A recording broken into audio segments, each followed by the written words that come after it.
عسلامة الناس الكل، اشنا حوالكم؟ لاباس عليكم؟ ان شاء الله تكونوا بألف خير وبألف صحة يا ربي. اليوم جيتكم فيديو جديد باش نعمل معاكم جاتو.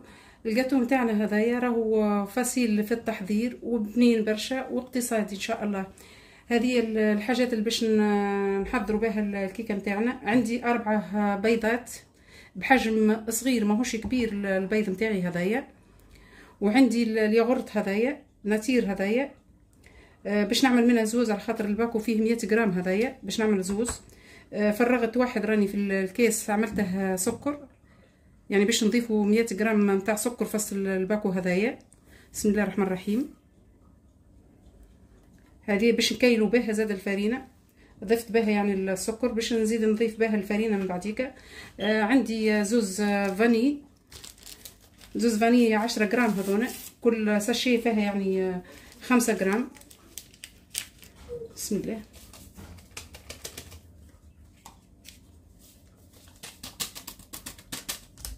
هذه القرص الملح، ديما نديروا القرص الملح في الجاتو ولا الكيك نتاعنا. بالنسبه للحاجات هذوكم باش نبدا نخلط الخليط نتاعي.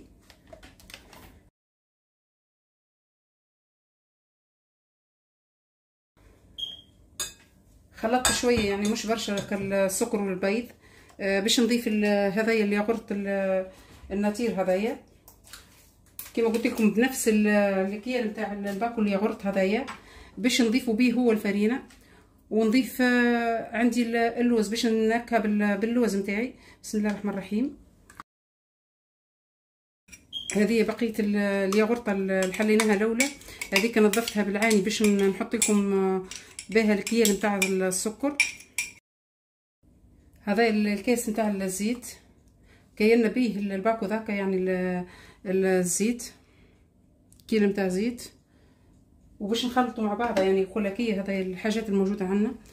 هذه كيلو نتاع لوز مرحي، صدقوني راهو روعه في الجاتو نتاعنا. باش نخلط الحاجات الموجوده عندي باش نبدا نضيف الفرينه. هذه الكيلة الفرينه باش نكيلوا بالكعبه الياغورت كما قلت لكم. بسم الله الرحمن الرحيم. هذه الكيلة الاولى، كيلتين باش نضيف لخميره الجاتو نتاعنا. هذه الساشيه الاولى راهي فيها 11 غرام هذه.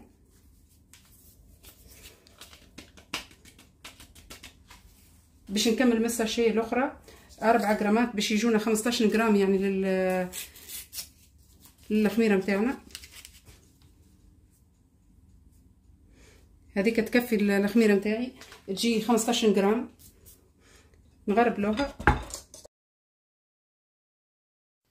هذا الباكو الثالث للفرينه. كما تشوفوا كملت خلطت الخليط نتاعي. راني حبيت نخليه جاتو عادي يعني نتاع قهوه ولا للسهريه، يعني ما فيش شوكولاته. اما الصغار شدوا صحيح في الشوكولاته هذه باش ندخل فيه شويه شوكولاته، وانتم كي تحبوا تخلوه طبيعي يعني من غير شوكولاته تنجموا تخلوه من غير شوكولاته باش نضيف شويه.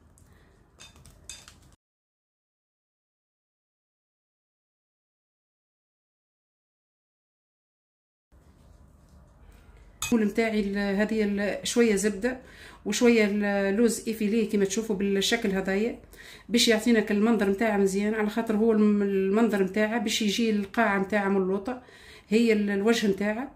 هكا علاش عملت فيه اللوز ايفيلي، دهنت بشويه زبده وعملت شويه لوز ايفيلي بالشكل هذايا باش نحط الخليط نتاعي. بسم الله.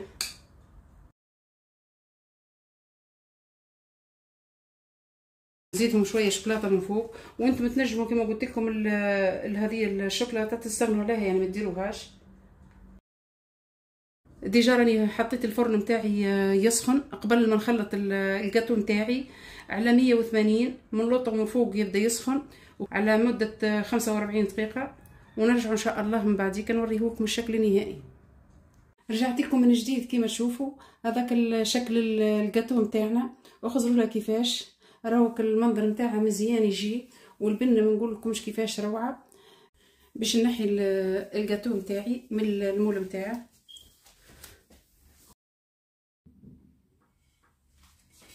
واخزروا لك الشكل نتاعه باش نقص طريف من الجاتو نتاعنا وتشوفوه يعني من الوسط نتاعه كيفاش يجي الشكل نتاعه. خزروا لك كيفاش الشكل نتاعه، نودكم ولا نشهيكم وان شاء الله تعجبكم يعني طريقتي لليوم للجاتو هذايا. واللي جرب طريقتي لليوم ما ينساش يعمل لي جيم كان عجباته، وما ينساش يعمل لي كومنتار مزيان. ونشكر الناس الكل كيا على كلامكم مزيان. ربي يفضلكم وربي يخليكم، وشاهية طيبة للجميع، وان شاء الله في الوصفة القادمة ان شاء الله. وبسلامة.